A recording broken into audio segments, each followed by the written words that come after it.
सुप्रभात बच्चों, आज हम पढ़ेंगे क्षितिज काव्य खंड में अगली कविता। ठीक है, कविता का नाम है चंद्रगहना से लौटती बेर। ठीक है, इसके जो कवि हैं वो हैं केदारनाथ अग्रवाल जी। तो बच्चों, हम सबसे पहले थोड़ा कवि के बारे में जानेंगे। ठीक है, देखो जो केदारनाथ अग्रवाल जी, इनका जन्म उत्तर प्रदेश के बांदा जिले के कमासिन गांव में सन 1911 में हुआ था। ठीक है, इनकी जो शिक्षा है वो इलाहाबाद और आगरा विश्वविद्यालय से हुई। अब केदारनाथ पेशे से एक वकील थे, तो इनकी जितने भी साहित्यिक कविताएं हैं, चाहे कहानियां हैं, और वो सारे के सारे कैसी हैं, आंदोलनों से जुड़ी हुई हैं। सन 2000 में इनका मृत्यु हो गई।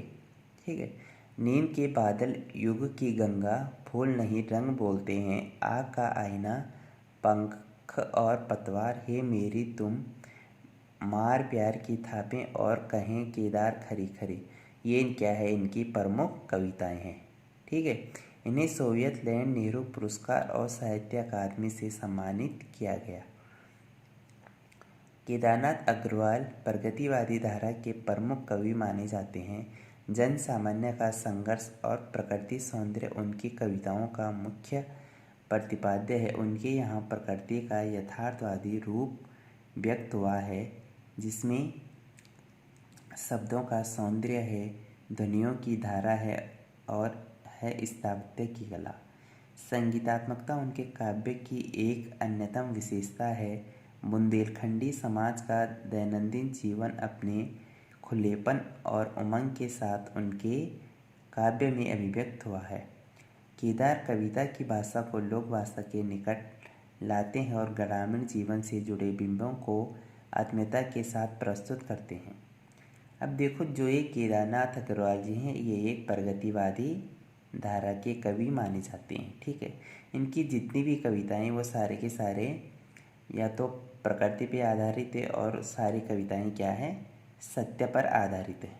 ठीक है, इन्होंने कोई कल्पनाशील कविताएं नहीं की है।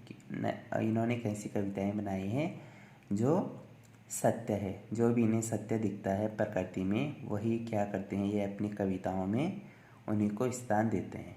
ठीक है, तो देखो, जो इनकी एक कविता है चंद्रगहना से लौटती बेर, एक कवि ने क्या किया है, इस कविता में कवि ने प्रकृति का बहुत सुंदर चित्रण किया है।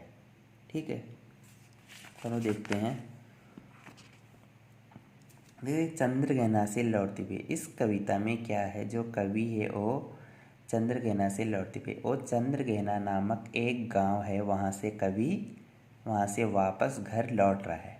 ठीक है, तो जैसे वह गांव से थोड़ा दूर पे आता है, तो वो क्या करता है, उसे सामने बहुत क्या है, गेहूँ और सरसों के पीले खेत दिखाई देते हैं। ठीक है, तो क्या करता है कवि कि खेत की मेड़ पर जाकर के बैठ जाता है और वहाँ से चंद्रगहना, जिस गांव से वो लौटा है, चंद्रगहना नामक जो गांव है जहाँ से वो लौटा है, उस गांव को वो देखता है। इस कविता में वो वहाँ का भी वर्णन करता है और खेतों का जो भी उसे आसपास दिखाई दे रहे हैं उस सब का कवि वर्णन करता है।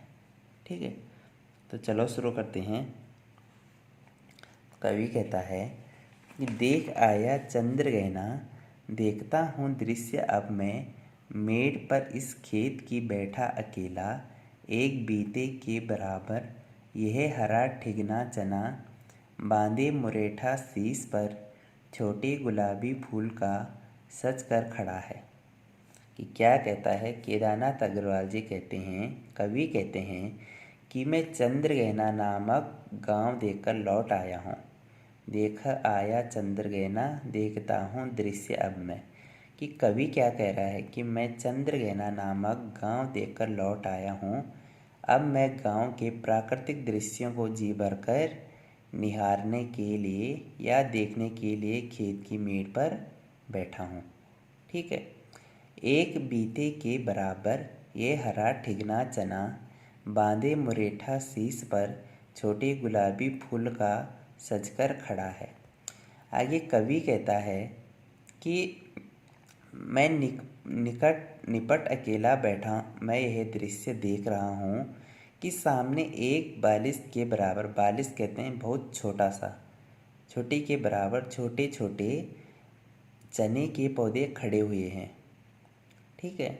फिर कवि कहता है, चना रूप रंग में हरा है और कद में ठिगना है। जो चना का पेड़ है उसका जो रूप रंग है वो हरा है पूरा पेड़। ठीक है। और लेकिन दिखने में कद कैसा, उसका ठिगना कहते हैं बहुत छोटा। ठीक है। इसके ऊपरी भाग पर गुलाबी रंग के फूल खिले हैं। ऊपरी भाग मतलब जो उसके सबसे ऊपर है सिर में, सर पर कैसा है, गुलाबी रंग के फूल खिले हुए हैं। वे फूल सिर पर कुछ इस तरह शोभा दे रहे हैं मानो विवाह के लिए सजे धजे खड़े दूल्हे चने ने सिर पर गुलाबी पगड़ी बांध रखी है। अब कवि क्या करता है, उन गुलाबी फूलों की तुलना, उस चने की तुलना क्या करता है, एक दूल्हे से करता है कि जिस पर कि चने का पौधा ऐसा लग रहा है कि कोई किसी दूल्हे ने अपने सिर पर गुलाबी पगड़ी बांध रखी हो और वह सज धज के शादी के लिए तैयार हो। उसी तरह चने का पौधा भी हमें वैसे ही दिखाई दे रहा है। आगे कवि कहता है, पास ही मिलकर उगी है बीच में अलसी हठीली, देह की पतली कमर की लचीली, नीले फूले फूल को सिर पर चढ़ाकर। ठीक है। आगे कवि क्या कहता है कि पास ही मिलकर उगी है बीच में अलसी हठीली, कि कवि क्या करता है, आगे कहता है कि चने के खेत में ही उसके साथ अलसी भी उगी हुई है। अलसी कहते हैं एक पेड़ रहता है, जैसा सरसों का पेड़ रहता है वैसे ही क्या है, एक अलसी का पेड़ भी रहता है। ठीक है। तो कवि क्या कह रहा है कि चने के खेत में ही उसके साथ अलसी भी उगी हुई है। किसके साथ, चने के पेड़ के साथ अलसी भी उसके साथ उगी हुई है। उसने चने के पौधों के बीच उगकर मानो हठपूर्वक अपना स्थान बना लिया है। अब कवि कह रहा है वो अलसी का पेड़ ऐसे लग रहा है कि उसने अपनी जिद मार के या अपने हठपूर्वक अपने लिए उस खेत में जगह बनाई हो उगने के लिए। ठीक है। फिर आगे कवि कहता है कि इसके इसी रूप के कारण उसे हठीली कहा गया है। ठीक है। इसी कारण ही कवि ने क्या किया है, अलसी को हठीली कहा है। वह शरीर में बड़ी दुबली पतली है, उसकी कमर लचकदार है। अब देखो जो अलसी है, अलसी का पौधा है वो कैसा है, बहुत दुबला पतला है और उसकी कमर भी लचकदार है, बहुत पतली है। ठीक है। आशय यह है कि कवि कह रहा है कि आशय यही है कि अलसी का पौधा कमज़ोर होता है, उसके ऊपरी भाग पर नीले रंग का फूल खिला है। कवि कह रहा है कि मेरा कहने का मतलब यही है कि जो अलसी का पौधा होता है वह बहुत कमज़ोर होता है और उसके जो ऊपरी भाग है, मतलब जो सर है सबसे ऊपर, उस पर कैसा फूल खिलता है, नीले रंग का फूल खिला है। ठीक है। फिर आगे कवि कहता है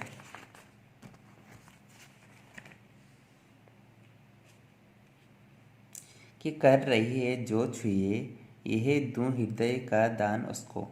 कि आगे कवि कह रहा है कि अलसी के ऐसे सजीले सौभाग्यशाली रूप को देखने पर ऐसा लगता है मानो वह मौन भाषा में कह रही है कि यदि कोई मुझे प्यार से छुए तो मैं सचमुच अपना प्यार भरा हृदय उसको समर्पित कर दूं। ठीक है।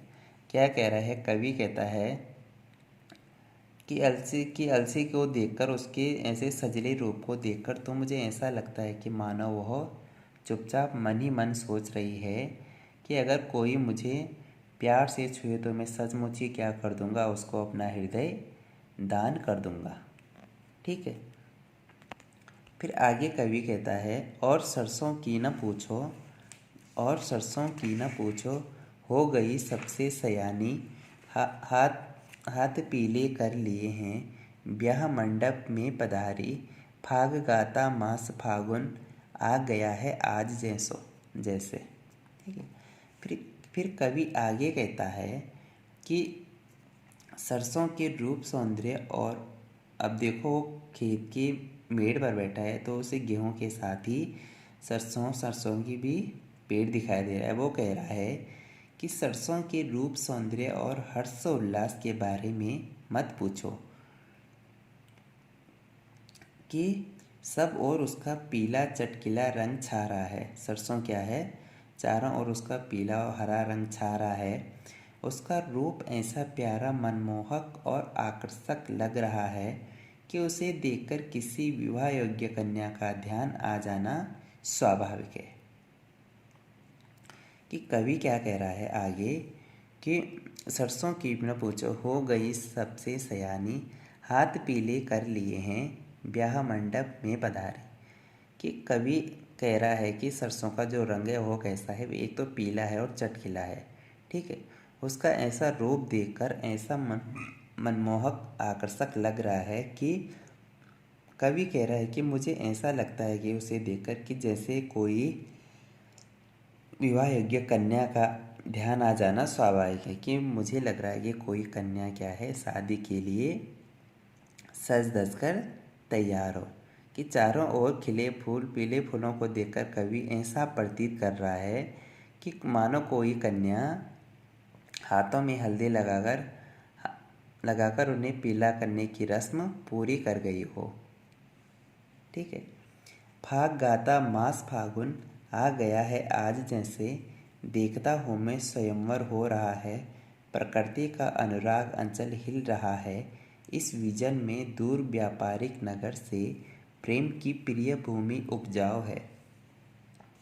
ठीक है, फिर आगे कवि कहता है कि वह दुल्हन के रूप में सज धज कर हरी साड़ी धारण किए पूरी सज धज के साथ विवाह मंडप में पधार गई हो। ठीक है, फिर कवि आगे कहता है कि विवाह के इस समारोह में फागुन की मस्ती हवाओं में घुल रही है। ऐसा लगता है मानो फागुन का महीना स्वयं फाग के गीतों के रूप में उसके विवाह के मंगल गीत गाने चला आया हो। ठीक है, अब कवि क्या कह रहा है कि मुझे ऐसा लग रहा है कि जो फागुन का महीना है वो भी क्या कर रहा है, स्वयं फागों के गीत के रूप में वो भी जब शादी होती है मंगल गीत लगाते हैं। तो मुझे लग रहा है कि फागुन क्या कर रहा है, फागुन महीना स्वयं में मंगल गीत लगा रहा है। ठीक है।